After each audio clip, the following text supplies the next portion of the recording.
प्रथम विश्व युद्ध के दौरान जर्मनी इतना प्रभावी क्यों था? इस वीडियो में हम यही जानेंगे। तो चलिए शुरू करते हैं।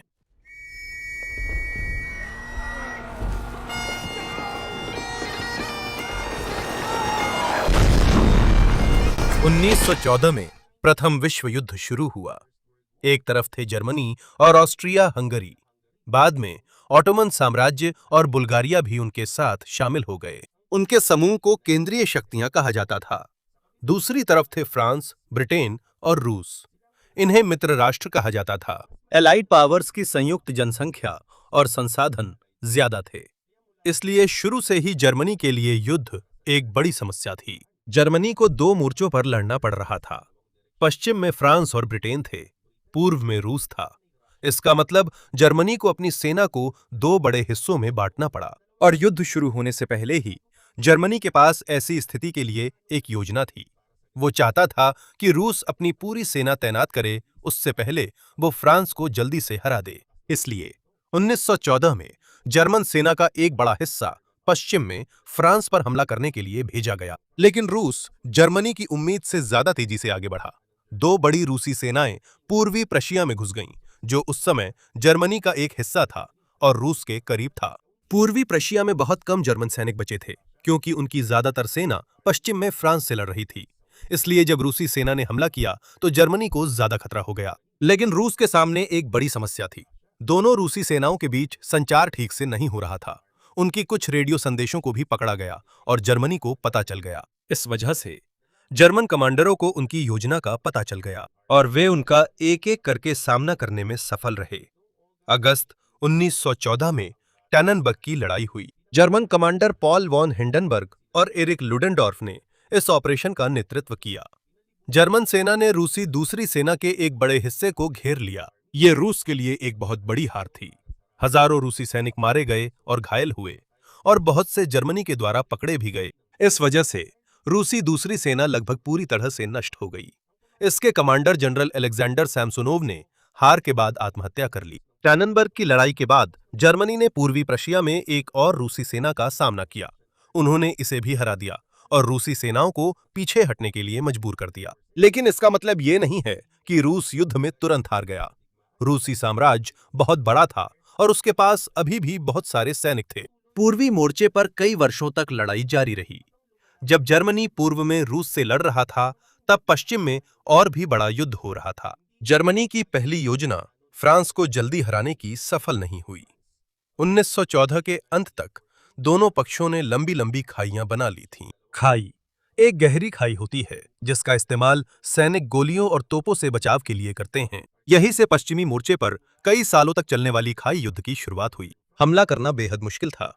जब सैनिक खाई से बाहर निकलते तो उन्हें खुले मैदान को पार करना पड़ता था, जबकि मशीन गनों और तोप खाने की मार उन पर पड़ रही होती थी। इसी वजह से कुछ लड़ाइयों में हजारों लोग मारे गए, लेकिन बहुत कम इलाका ही कब्जे में लिया जा सका। इस बीच जर्मनी रूस से भी लगातार लड़ाई कर रहा था। 1917 तक रूस में एक बड़ा राजनीतिक संकट आ गया था। जार की सरकार गिर गई और उसके बाद बोल्शेविकों ने सत्ता अपने हाथ में ले ली। नई रूसी सरकार युद्ध समाप्त करना चाहती थी। मार्च 1918 में रूस ने ब्रेस्ट-लिटोव्स्क की संधि पर हस्ताक्षर किए और पूरी तरह से प्रथम विश्व युद्ध से बाहर हो गया। यह जर्मनी के लिए बहुत बड़ा फायदा था, क्योंकि अब उसे रूस के खिलाफ बड़ी सेना भेजने की जरूरत नहीं थी। अब जर्मनी ने पूर्व से कई सैनिकों को पश्चिमी मोर्चे पर भेज दिया, लेकिन अब एक नई समस्या थी। 1917 में संयुक्त राज्य अमेरिका भी जर्मनी के खिलाफ युद्ध में शामिल हो गया। जर्मन नेताओं को पता था कि जैसे जैसे युद्ध लंबा चलता जाएगा, यूरोप में और अधिक अमेरिकी सैनिक और सामान पहुंचेंगे। इसलिए उन्हें एक बड़ा हमला करना था, इससे पहले कि मित्र देशों की सेना बहुत ज्यादा मजबूत हो जाए। इसलिए 1918 की वसंत ऋतु में जर्मनी ने लगातार बड़े हमले शुरू किए, जिन्हें जर्मन स्प्रिंग ऑफेंसिव कहा जाता है। उन्होंने चुने हुए सैनिकों का इस्तेमाल किया ताकि दुश्मन की रक्षा की कमजोर जगहों को ढूंढा जा सके और वहां से जल्दी से घुसपैठ की जा सके। शुरुआत में जर्मनी का हमला सफल रहा। उन्होंने मित्र देशों की सेनाओं को पीछे हटने पर मजबूर कर दिया और काफी बड़ा इलाका अपने कब्जे में ले लिया। लेकिन वे फिर भी दुश्मनों को पूरी तरह से हरा नहीं पाए। जैसे जैसे जर्मन सैनिक आगे बढ़ते गए, उन्हें खाना, गोलियां और दूसरी जरूरी चीजें हासिल करने में ज्यादा मुश्किल होने लगी। उनमें से कई थक चुके थे और नए सैनिकों की भी कमी हो गई थी। इसी वजह से उनका हमला धीरे धीरे कमजोर पड़ गया और रुक गया।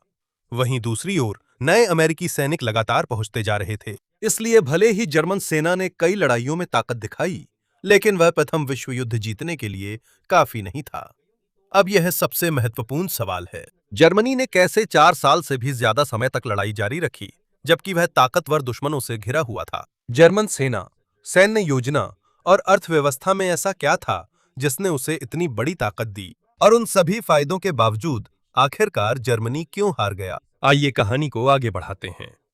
ये समझने के लिए कि जर्मनी इतनी मुश्किल स्थिति में कैसे पहुंचा, हमें ये देखना होगा कि प्रथम विश्व युद्ध वास्तव में कैसे शुरू हुआ था। जून 1914 में ऑस्ट्रिया हंगरी और सर्बिया राजनीतिक रूप से एक दूसरे के विरोधी थे। उनके बीच विवादों में से एक बोस्निया था, जो बल्कन क्षेत्र में स्थित है और जहां बहुत सारे सर्बियाई लोग रहते हैं।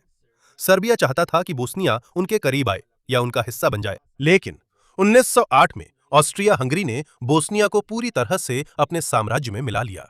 इसकी वजह से सर्बिया और भी ज्यादा नाराज हो गया। इसलिए 28 जून 1914 को साराजेवो में आर्च ड्यूक फ्रांस फर्डिनेंड, जो ऑस्ट्रिया हंगरी के अगले शासक बनने वाले थे, की हत्या कर दी गई। जिसने उनकी हत्या की वह गावरिलो प्रिंसिप था, जो एक बोस्नियाई सर्ब राष्ट्रवादी था। इस वजह से ऑस्ट्रिया हंगरी ने सर्बिया को दोषी ठहराया और यहीं से वह संकट शुरू हुआ जो प्रथम विश्व युद्ध की ओर ले जाएगा। लेकिन एक बड़ी समस्या थी, ऑस्ट्रिया हंगरी का सहयोगी जर्मनी था। इस बीच रूस सर्बिया के करीब था और वह नहीं चाहता था कि ऑस्ट्रिया हंगरी सर्बिया पर आसानी से कब्जा कर ले। जर्मनी ने वादा किया कि अगर कोई बड़ा युद्ध हुआ तो वह ऑस्ट्रिया हंगरी का समर्थन करेगा, और 23 जुलाई को ऑस्ट्रिया हंगरी ने सर्बिया को एक अल्टीमेटम भेजा। इसमें कई सख्त शर्तें शामिल थीं। सर्बिया ने ज्यादातर शर्तें मान लीं, लेकिन सभी नहीं मानी। इसलिए 28 जुलाई 1914 को ऑस्ट्रिया हंगरी ने सर्बिया के खिलाफ युद्ध की घोषणा कर दी। यहीं से एक क्षेत्रीय संघर्ष बढ़कर एक बड़ा यूरोपीय युद्ध बन गया। रूस ने बहुत सारे सैनिकों को तैयार किया, क्योंकि वह सर्बिया को हारने नहीं देना चाहता था और उसे जर्मनी और ऑस्ट्रिया हंगरी से भी डर था। जर्मनी ने रूस की तैयारियों को एक बड़ा खतरा माना। 1 अगस्त को जर्मनी ने रूस के खिलाफ युद्ध की घोषणा कर दी, लेकिन जर्मनी जानता था कि रूस और फ्रांस के बीच घनिष्ठ संबंध और सैन्य गठबंधन है। इसलिए अब जर्मनी को एक साथ पूर्व में रूस और पश्चिम में फ्रांस से लड़ने का खतरा था। इसके लिए जर्मनी के पास एक योजना थी। इसे श्लीफेन योजना कहा जाता है और इसका विचार बहुत सरल था। रूस की विशाल सेना के पूरी तरह तैयार होने से पहले जर्मनी को सबसे पहले फ्रांस को जल्दी से हराना था। जब फ्रांस हार जाए तब जर्मनी अपनी अधिकांश सेना को पूर्व की ओर रूस से लड़ने के लिए भेज देगा। लेकिन फ्रांस पर सीधे हमला करना मुश्किल था, क्योंकि उसकी जर्मनी के साथ सीमा पर मजबूत रक्षा थी। इसलिए जर्मनी ने बेल्जियम के रास्ते जाने का फैसला किया। बेल्जियम एक तटस्थ देश था और वह युद्ध में शामिल नहीं होना चाहता था। जर्मनी ने अपनी सेना को गुजरने की अनुमति मांगी, लेकिन बेल्जियम ने मना कर दिया। इसलिए जर्मनी ने बेल्जियम पर हमला कर दिया। ये एक बड़ा फैसला था, क्योंकि ब्रिटेन का बेल्जियम की तटस्थता की रक्षा करने का समझौता था। जब जर्मनी ने बेल्जियम से हटने से इनकार कर दिया, तो ब्रिटेन ने भी जर्मनी के खिलाफ युद्ध की घोषणा कर दी। अब जर्मनी को केवल फ्रांस और रूस ही नहीं, बल्कि ब्रिटिश साम्राज्य का भी सामना करना पड़ा। शुरुआत में जर्मन सेना ने तेजी से बढ़त बनाई। वे बेल्जियम से होकर फ्रांस में घुस गए। वे पेरिस के करीब पहुंच गए और ऐसा लग रहा था कि वे फ्रांस को जल्दी हरा सकते हैं। लेकिन सितंबर 1914 में फ्रेंच और ब्रिटिश सेनाओं ने उन्हें मार्न की पहली लड़ाई में रोक दिया। जर्मन सेना को पीछे हटने के लिए मजबूर होना पड़ा। यहीं पर फ्रांस को जल्दी हराने की योजना पूरी तरह से विफल हो गई। अब जर्मनी को 2 दिशाओं में लंबी लड़ाई का सामना करना पड़ा। पश्चिम में जर्मनी ज्यादा आगे नहीं बढ़ सका, वहीं पूर्व में उसे लगातार रूस से लड़ना पड़ा। 1915 में जर्मनी ने पूर्वी मोर्चे पर ज्यादा ध्यान केंद्रित किया। ऑस्ट्रिया हंगरी के साथ मिलकर उन्होंने रूस के खिलाफ बड़ा हमला शुरू किया। रूसी सेना को काफी पीछे हटना पड़ा और रूस ने बहुत सा इलाका खो दिया। लेकिन फिर भी ये काफी नहीं था कि रूस को पूरी तरह से युद्ध से बाहर किया जा सके। इसलिए जैसे जैसे पहला विश्व युद्ध लंबा चलता गया, ये सवाल और भी महत्वपूर्ण हो गया कि कौन सा पक्ष पहले सैनिकों, खाने, हथियारों और पैसों से पूरी तरह खाली हो जाएगा। यह जर्मनी के लिए बहुत बड़ी समस्या थी, क्योंकि उसके सभी दुश्मनों के पास मिलकर उससे कहीं ज्यादा संसाधन थे। एक और गंभीर समस्या थी। ब्रिटेन ने अपनी बेहद ताकतवर नौसेना का इस्तेमाल किया ताकि जर्मनी की ओर जाने वाले कई जहाजों को रोक सके। इसे नौसैनिक नाकाबंदी कहा जाता है। इसका उद्देश्य था जर्मनी को दूसरे देशों से खाना, कच्चा माल और अन्य जरूरी सामान हासिल करने से रोकना। जैसे जैसे नाकाबंदी लंबी चली, इसका असर आम जर्मन लोगों पर और ज्यादा महसूस होने लगा। लेकिन जर्मनी के अंदर हालात पूरी तरह बिगड़ने से पहले उसने फ्रांस में एक बड़ा ब्रेक थ्रू करने की कोशिश की। फरवरी 1916 में जर्मनी ने वर्धा पर हमला किया। वर्धा फ्रांस के लिए बहुत महत्वपूर्ण था, इसलिए जर्मनी जानता था कि फ्रांसीसी सेना इसकी रक्षा जरूर करेगी। जर्मनी की योजना थी कि वह फ्रांस को मजबूर करे कि वह वहां ज्यादा से ज्यादा सैनिक भेजे जब तक कि उनकी ताकत खत्म न हो जाए। लेकिन फ्रांस ने हार नहीं मानी। वर्धा की लड़ाई कई महीनों तक चली और दोनों पक्षों को भारी नुकसान हुआ। बर्लिन। आखिरकार जर्मनी को वो बड़ी जीत नहीं मिली जिसकी उसे चाहत थी। जब वर्दान की लड़ाई चल रही थी, उसी दौरान ब्रिटेन और फ्रांस अपनी बड़ी हमले की तैयारी कर रहे थे। जुलाई 1916 में सोम की लड़ाई शुरू हुई। फिर से मरने और घायल होने वालों की संख्या बहुत ज्यादा थी, लेकिन सहयोगी सेनाएं भी ज्यादा दूर तक नहीं पहुंच पाईं। वर्दान और सोम की लड़ाइयों में बहुत सारे सैनिक मारे गए या घायल हुए, लेकिन दोनों पक्षों ने बहुत कम इलाका ही हासिल किया। जब पश्चिम में लड़ाई जारी थी, तब जर्मनी को पूर्व में एक नई समस्या का सामना करना पड़ा। अगस्त 1916 में रोमानिया ने केंद्रीय शक्तियों के खिलाफ युद्ध में हिस्सा लिया। रोमानिया को उम्मीद थी कि उसे ऑस्ट्रिया हंगरी से इलाका मिलेगा, लेकिन जर्मनी और उसके सहयोगियों ने जल्दी ही जवाबी कार्रवाई की। सिर्फ कुछ ही महीनों में रोमानियाई सेना का बड़ा हिस्सा हार गया और बुखारेस्ट, जो रोमानिया की राजधानी है, पर कब्जा कर लिया गया। यह जर्मनी के लिए महत्वपूर्ण था क्योंकि रोमानिया के पास तेल और बहुत सारे कृषि उत्पाद थे। लेकिन भले ही जर्मनी को कुछ सफलताएं मिलीं, ऑस्ट्रिया हंगरी में समस्याएं और भी बढ़ती जा रही थीं। 1916 में रूस ने ऑस्ट्रिया हंगरी के खिलाफ एक बड़ा हमला शुरू किया, जिसे ब्रुसिलोव आक्रमण कहा जाता है। इससे ऑस्ट्रो हंगेरियन सेना को बहुत बड़ा नुकसान हुआ। इसलिए जर्मनी को अपने सहयोगी की मदद के लिए और अधिक सैनिक और सामान भेजने पड़े। इसका मतलब है कि जर्मनी को सिर्फ अपनी लड़ाई के बारे में ही नहीं सोचना था। जब ऑस्ट्रिया हंगरी को मुश्किल होती थी, तो जर्मनी को उसकी भी मदद करनी पड़ती थी। इन सब के बीच आम लोगों की जिंदगी और भी खराब होती जा रही थी। जर्मनी में ब्रिटिश नाकाबंदी और फसल की समस्या की वजह से खाना कम हो गया था। 1916 से 1917 की सर्दियों में खाने की कमी बहुत ही गंभीर हो गई थी। आलू की कमी थी, इसलिए बहुत से लोगों को मुख्य भोजन के रूप में शलजम खाना पड़ा। इस समय को शलजम की सर्दी कहा गया। हालांकि ऐसा नहीं था कि सभी लोग सिर्फ शलजम ही खा रहे थे, लेकिन नाम से पता चलता है कि खाने की कमी कितनी गंभीर थी। बहुत सारे परिवारों के पास पर्याप्त खाना नहीं था। इसी वजह से बहुत से लोगों का शरीर भी कमजोर हो गया और सरकार तथा लगातार चल रही जंग के प्रति गुस्सा बढ़ गया। 1917 तक कुछ जर्मन शहरों में हड़तालें और विरोध प्रदर्शन शुरू हो गए थे। बहुत से मजदूर ज्यादा खाना, बेहतर वेतन और युद्ध के अंत की मांग कर रहे थे। जर्मन नेताओं को पता था कि अगर ऐसी स्थिति जारी रही तो जीतना बहुत मुश्किल होगा, इसलिए उन्होंने एक बहुत बड़ा जोखिम उठाया। जर्मनी ने फैसला किया कि वे ब्रिटेन जाने वाले जहाजों के खिलाफ पनडुब्बियों या यू बोटों का और ज्यादा इस्तेमाल करेंगे। इसका लक्ष्य ब्रिटेन की सप्लाई काटना था, ताकि उसे आत्मसमर्पण करने के लिए मजबूर किया जा सके। लेकिन जर्मनी को पता था कि इससे संयुक्त राज्य अमेरिका से जुड़े जहाज भी निशाना बन सकते हैं। यह बहुत बड़ा खतरा था, क्योंकि इससे अमेरिका युद्ध में शामिल हो सकता था। फिर भी जर्मन सैन्य नेताओं का मानना था कि वे संयुक्त राज्य अमेरिका के यूरोप में बड़ी सेना भेजने से पहले ही ब्रिटेन को कमजोर कर सकते हैं। वो नहीं हुआ। अप्रैल 1917 में संयुक्त राज्य अमेरिका ने जर्मनी के खिलाफ युद्ध की घोषणा कर दी। जर्मनी द्वारा अप्रतिबंधित पनडुब्बी युद्ध का फिर से इस्तेमाल करना मुख्य कारणों में से एक था, जिसमें वे युद्ध क्षेत्र की ओर जाने वाले जहाजों पर बिना चेतावनी के हमला करते थे।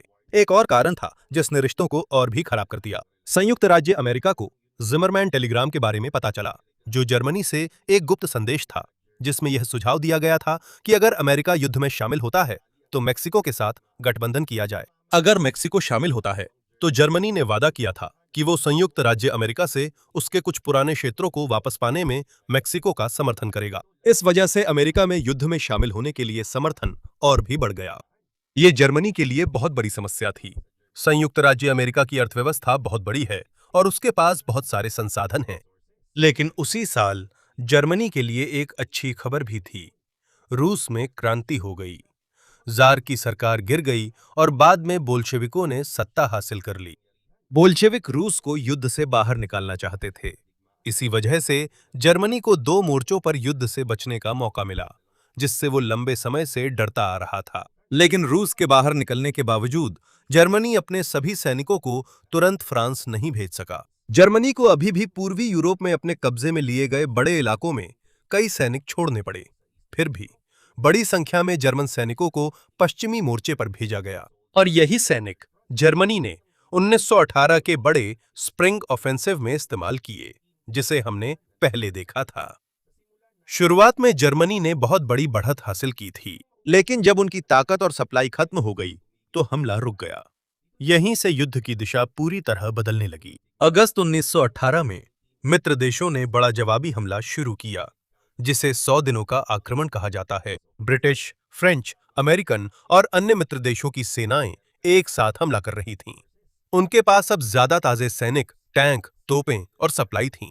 इस बीच जर्मन सेना थक चुकी थी और मारे गए या घायल सैनिकों को बदलना मुश्किल हो रहा था। जर्मन सेनाएं धीरे धीरे पीछे हटने लगीं। इसी दौरान जर्मनी के सहयोगी एक एक करके हारने लगे। सितंबर 1918 में सबसे पहले बुल्गारिया ने आत्मसमर्पण किया। इसके बाद अक्टूबर में ऑटोमन साम्राज्य ने और फिर नवंबर की शुरुआत में ऑस्ट्रिया हंगरी ने आत्मसमर्पण किया। इस वजह से अब सिर्फ जर्मनी ही लड़ाई में बचा था। लेकिन जर्मनी के अंदर भी हालात बहुत खराब थे। खाने की कमी थी, सैनिक थक चुके थे और बहुत सारे लोग युद्ध खत्म करना चाहते थे। बहुत सारे आम लोग युद्ध खत्म करना चाहते थे। अक्टूबर के अंत में जर्मन नौसेना के कमांडरों ने ब्रिटिश बेड़े पर एक बड़ा हमला करने की योजना बनाई, लेकिन बहुत सारे जर्मन नाविकों ने आदेश मानने से इनकार कर दिया। वे ऐसी लड़ाई में नहीं जाना चाहते थे जिसे वे बेकार समझते थे। नौसेना में विद्रोह शुरू हुआ और ये तेजी से फैल गया।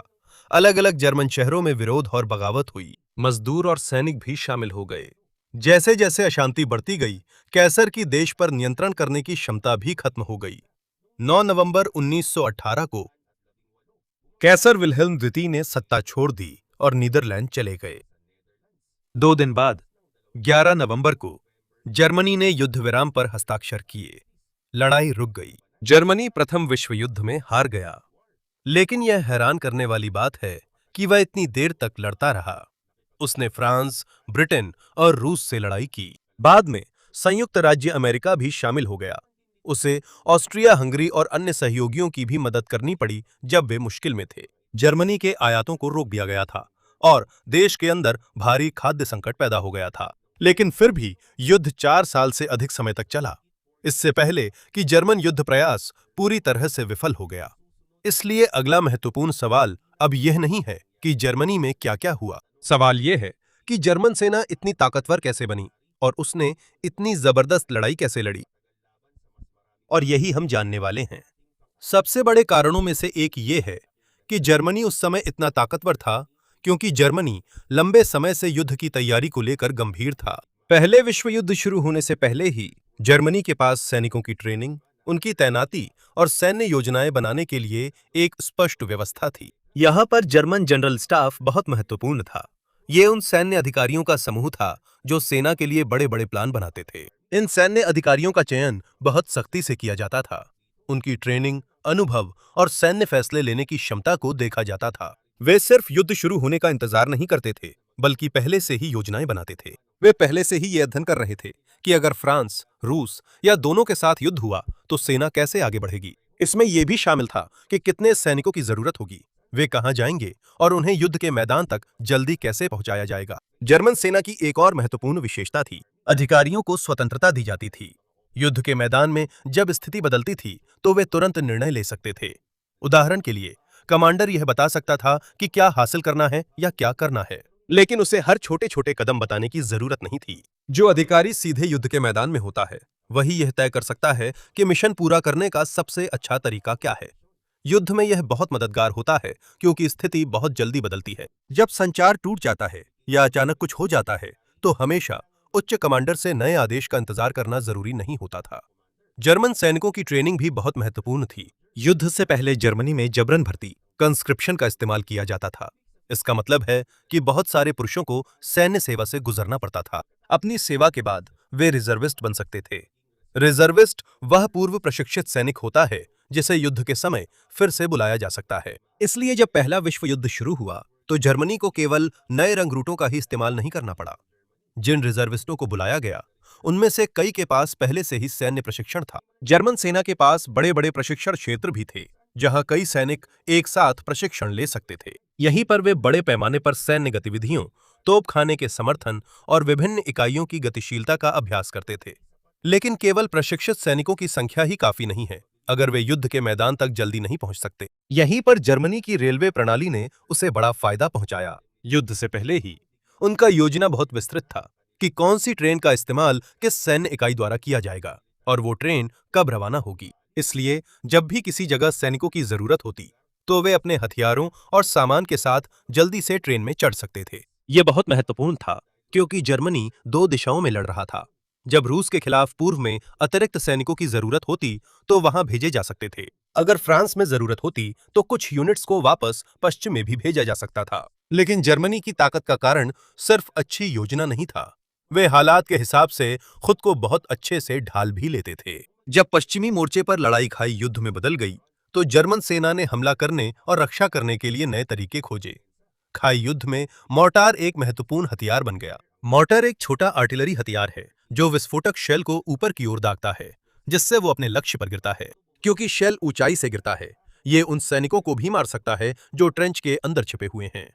कई मोर्टार बड़े आर्टिलरी गन से छोटे भी होते हैं, इसलिए इन्हें फ्रंट लाइन के पास ले जाना आसान होता है। जर्मनी ने भी भारी आर्टिलरी का बड़े पैमाने पर इस्तेमाल किया। उनके पास बहुत बड़े तोप थे जिन्हें मजबूत किले को नष्ट करने के लिए बनाया गया था। युद्ध की शुरुआत में जब जर्मनी ने बेल्जियम पर हमला किया तब भारी आर्टिलरी बहुत महत्वपूर्ण हो गई।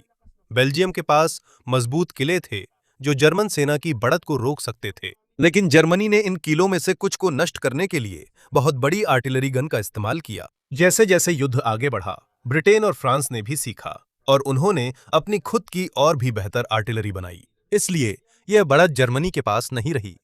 लेकिन जर्मन रणनीति भी जल्दी बदल गई। उन समस्याओं में से एक जो उन्होंने देखी वह यह थी कि जब वे दुश्मन की बहुत ही शक्तिशाली आर्टिलरी के बावजूद पहली खाई को बचाने की कोशिश करते थे तो बहुत सारे सैनिक मारे जाते थे। इसलिए उन्होंने ज्यादा लचीली रक्षा व्यवस्था बनाई। सभी सैनिकों को सबसे आगे की पंक्ति में रखने के बजाय उन्होंने रक्षा को कई हिस्सों में बांट दिया।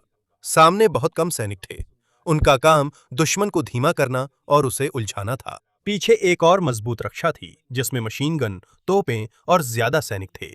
वह रिजर्व सैनिक भी थे जो ज्यादा सुरक्षित जगह पर इंतजार कर रहे थे।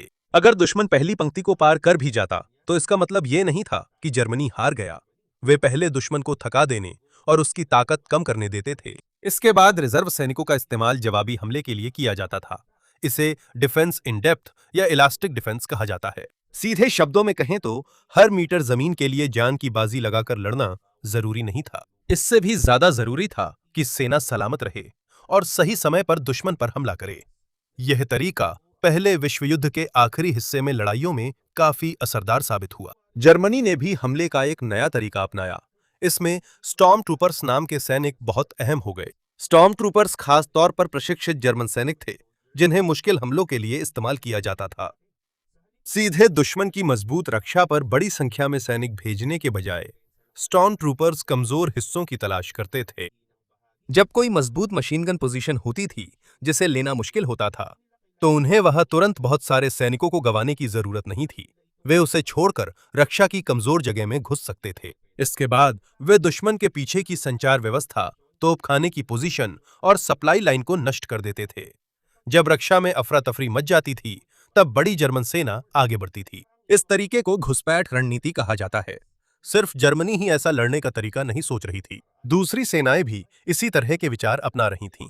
लेकिन जर्मन सेना ने इसे विकसित करने, प्रशिक्षण देने और बड़े पैमाने पर इस्तेमाल करने में महारत हासिल कर ली थी। 1918 के जर्मन आक्रमणों में यह रणनीति बहुत मददगार साबित हुई थी। जर्मन सेना मित्र देशों की लाइनों में गहराई तक घुस गई और कई ब्रिटिश और फ्रांसीसी इकाइयों को पीछे हटना पड़ा।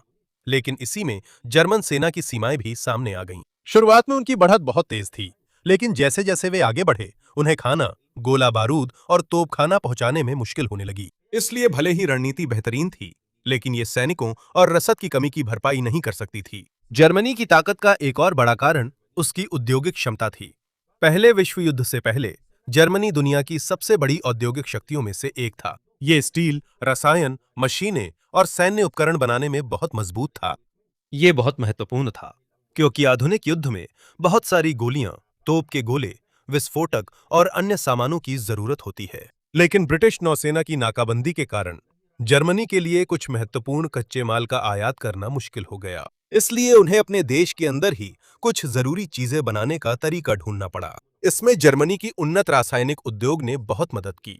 सबसे महत्वपूर्ण उदाहरणों में से एक है हेबर बॉश प्रक्रिया। यह हवा से नाइट्रोजन का इस्तेमाल करके अमोनिया बनाने का तरीका है।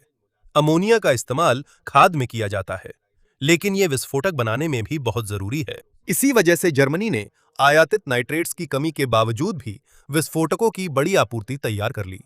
लेकिन इससे सारी समस्याएं हल नहीं हुई। जर्मन उद्योग चाहे जितना भी अच्छा हो, वह अनंत मात्रा में खाना, तेल और कच्चा माल नहीं बना सकता। जैसे जैसे नाकाबंदी लंबी चली, कमी और भी गंभीर होती गई। इसलिए हम देख सकते हैं कि युद्ध के मैदान में कुशल होना और पूरे युद्ध को जीतने की क्षमता रखना, दोनों में बड़ा फर्क है। जर्मन सेना की योजना शानदार थी, उनकी ट्रेनिंग बेहतरीन थी, रेलवे सिस्टम तेज था, तोपखाना मजबूत था, और जब पुराना तरीका काम नहीं करता था तो वे जल्दी से नई रणनीति बना लेते थे।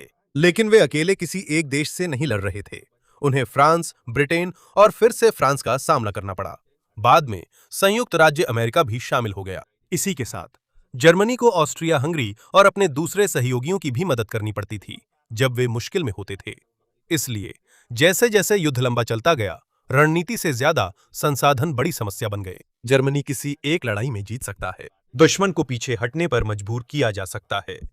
हो सकता है कि कोई जर्मन कमांडर दूसरी तरफ के कमांडर से ज्यादा बेहतर हो, लेकिन अगर दुश्मन कई सालों तक ज्यादा नए सैनिक, खाना, तेल, हथियार और पैसा ला सकता है, तो ऐसे युद्ध में जीतना बहुत मुश्किल है। यही सबसे बड़ा कारण है कि जर्मनी ने जो किया वह प्रभावशाली था, लेकिन फिर भी वह हार गया। ऐसा नहीं है कि जर्मन सेना लड़ना नहीं जानती थी। कई मौकों पर इसने अपनी बेहतरीन ट्रेनिंग, योजना और रणनीति दिखाई। समस्या यह थी कि केवल सैन्य कौशल जर्मनी की सभी कमजोरियों को पार करने के लिए पर्याप्त नहीं था। जहां जर्मन सैनिक और उनकी सप्लाई कम होती जा रही थी, वहीं मित्र देशों के संसाधन लगातार बढ़ते जा रहे थे। और जब 1918 में बड़ी संख्या में अमेरिकी सैनिक आए, तो ये अंतर और भी बढ़ गया। आखिरकार प्रथम विश्व युद्ध केवल यह प्रतियोगिता नहीं थी कि किसकी सेना सबसे बेहतरीन है। यह प्रतियोगिता यह भी थी कि किसके पास पर्याप्त लोग, खाना, फैक्ट्रियां, कच्चा माल और पैसा है ताकि वे ज्यादा समय तक लड़ सकें। और ये वो लड़ाई थी जिसे जर्मनी अब जीत नहीं सकता था।